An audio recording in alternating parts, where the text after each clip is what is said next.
Salutations friends, welcome back to my channel. Today we're going to be reviewing Ambre from Nino Amaddeo.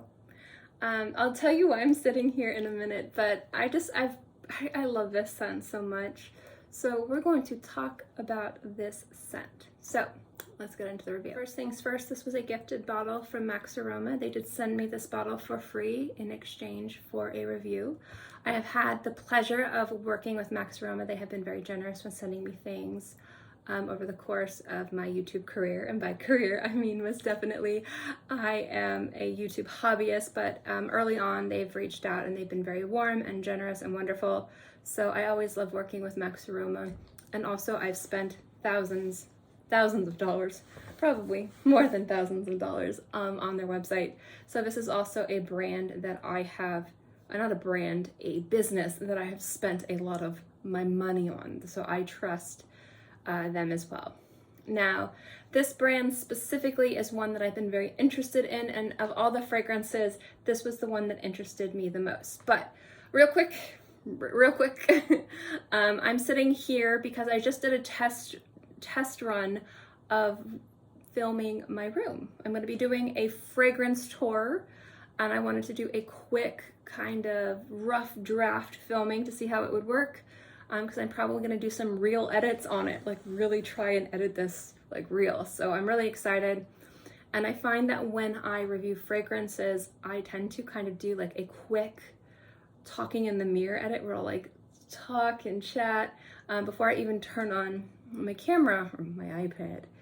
And I did that just because I was wearing this today and I was like, I need to review this soon. And I love this scent, and I figured, you know what, I'm not gonna re-put the lights and freshen up my makeup. I look very run down right now, I know, I'm sorry.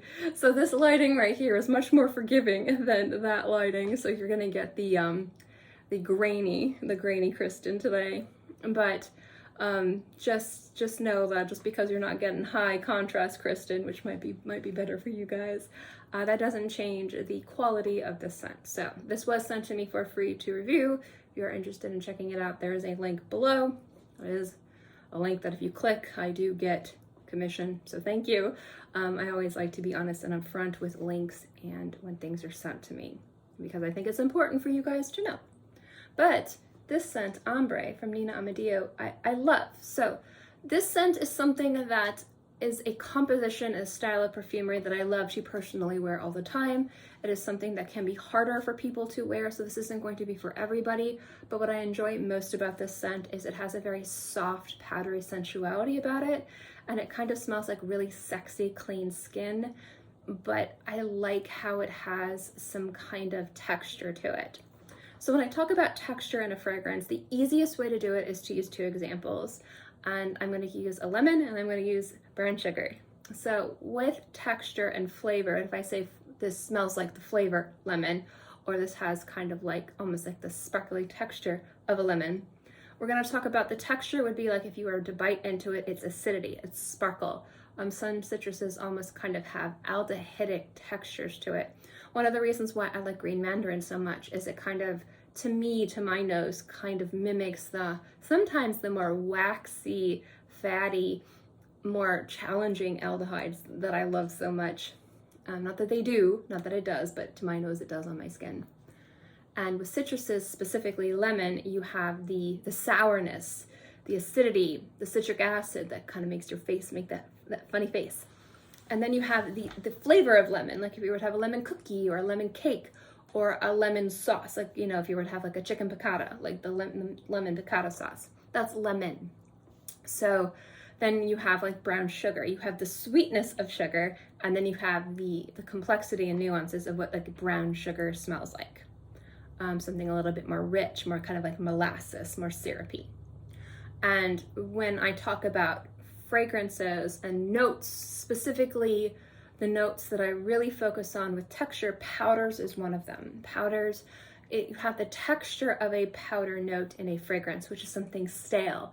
You smell it and it kind of mimics a stale, over its prime expired lipstick, that you put it on your lips and your nose kind of goes like dry and you're like, oh. But like as a smell, and a composition and fragrance. It's beautiful, but as something you might be consuming if it's a lipstick, not so good, not so good. But the smell of powder is something soft and billowy, kind of sweet and skin-like. I'm not saying that it smells like the top of a baby's head, but that powdery, sweet, soft, marshmallowy, ethereally softness kind of does mimic like the top of a baby's head, something soft and sweet and just warm and cozy and very nice and angelic. And that's the idea of the texture of powder and the smell of powder, the flavor of powder. What I like about Ambre from Nino Amaddeo is that it has all the beautiful flavors of powder, smells of powder without the textures of powder. And I love those kind of stale, powdery smells, but when you have the absence of it, you really can feel the warmth in other notes. Sometimes certain textures can take away or add, so add or subtract. And when you have powder and fragrances, I think it adds a mature sophistication and an elegance, but it can add some challenging aspects of it too that can take away from a warmth and a softness and a sensuality. And you trade that for something mature and elegant and a little bit more elevated and formal. So what I like about this scent is it's very chic and it's very casual, but it does have an elevated elegance to it from the Tonka bean. So there's notes in this, most definitely. You have amber, vanilla, musk, spices, woods, patchouli, and Tonka bean. And what I like about this is the vanilla in here is the vanilla. It smells more of like a vanilla pod, and I've talked about this in the past, as vanilla can smell a variety of different ways. Most notes can, but vanilla specifically can be utilized in a way to kind of smooth and round things out. It can be utilized to be very sexy, frosting-like, definitely amp up gourmand elements. But if you utilize the more kind of animalic pod-like parts of it, the earthy, dry, beany elements of the vanilla bean, the animalics, not so much like animalic, like an animalic musk or an animalic note that's kind of like sharp and a little bit more challenging. Kind of like the Tonka bean has those beautiful kind of powdery, skin-like elements to it, and just some beautiful, just softness to it that's really gorgeous. It works together to create this kind of sensual, soft blanket on the skin that has a little bit of this gorgeous vanilla and Tonka that basically kind of comforts this foundation of patchouli. The patchouli in this is green and earthy, and what I like most about it is that it doesn't get in the way. Sometimes patchouli can overpower, and sometimes patchouli can be so in the background that it gets lost, and then you pick it up and you're like, oh, there's the patchouli. I love patchouli whenever it's here and whenever it's, you know, hi, here I am, I'm patchouli. And with this fragrance, it's kind of like the chaperone. It's the chaperone of the fragrance to make sure all the other notes work together, but it's kind of like the more rebellious. It's the fun chaperone. It's the cool chaperone. It's like the cool mom that comes to chaperone, you know, the dance, and everyone's excited to see, and she's talking and hanging out with everybody and everybody's friend. That's patchouli in this fragrance. It works really well. It doesn't get in the way, but it definitely makes a bit of a presence in a very positive way. I like the musks in here too. The musks are very soft and billowy, but the resins in here, the amber in here, I find to be really gorgeous. I wouldn't say this is the most jaw-dropping, most exciting, most high-blended, highbrow fragrance you've ever smelled. I'll be honest with you, it doesn't smell like that at all. But as something casually chic and everyday, I think that this is perfect. This is kind of like that really beautiful jacket that you can wear all season, that you can wear with any outfit that pulls together an outfit. That jacket, if you're wearing jeans and a t-shirt, you wear and you look well put together. Or if you're wearing a dress and you want to take it from daytime to evening, you wear that jacket. Or if you're wearing a pair of shorts and you want to look a little bit more polished and trendy, you wear that jacket. This is that type of fragrance. It's not like a little black dress. It's not like a show-stopping gown, not something super formal, but it's chic and it's easy to wear and it's effortless and it's easy. It's machine washable, it's not dry clean only. But at the same time, I like how this fragrance can also be worn year round. So the resins in here and the warmth from the vanilla and the patchouli make this a beautiful fragrance for fall and winter. But because this isn't crazy strong on the skin and the patchouli is a little bit more green and earthy, and you get the musks that give it a light, effervescent, skin-like feel, this works really well in spring and summertime. If you like to wear more decadent, mature, chic fragrances around the summertime and everybody's wearing those fresh, aquatic, beautiful, citrusy scents and you want to wear something a little bit different, this would work really well too, which is what I really enjoy. And the reason why I know this will work was, hello, I live in Florida, and through the month of March, we have been in the 20s and we have been in the 90s. So I've been able to wear this in 20-degree weather and 90-degree weather, and it's worked beautifully in both 20-degree weather and 90-degree weather, and it's just performed gorgeously.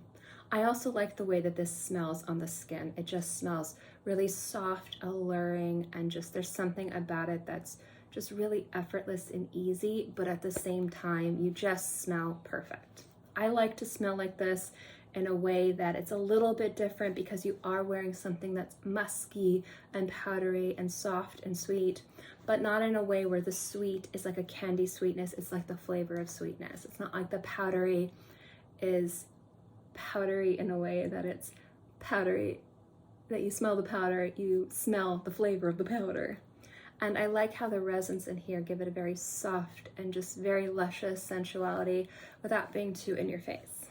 So I really enjoy this fragrance. Something else I like about it too is on my skin, it has this like touch of saltiness, just a little bit. It's not like there's a salty note, but there's like a touch of saltiness on the skin that smells really, really good when like when you're wearing it, again, kind of like fresh, clean skin. So that's something else that I really enjoy about that. It kind of makes this another like really beautiful skin scent. And what I mean by skin scent, not how it projects on the skin, but how it smells. Like it smells like a skin scent, and that's something that I really enjoy. Longevity of this fragrance is really nice. I get about 6 hours on my skin, and it also has a mild to moderate sillage and projection. So you have a nice soft billowy projection, lightly powdery, a little bit more resinous and warm. Very cozy projection, which I really enjoy, and it does leave a little bit of a sexy trail behind it as well. And that is my review of Ambre from Nino Amaddeo. I'd love to know what you guys think. If you had the opportunity to try this fragrance, let me know what you guys think in the comment section below. And as always, guys, thank you so much for watching this video. I hope you enjoyed it, and I'll see you next time. Bye!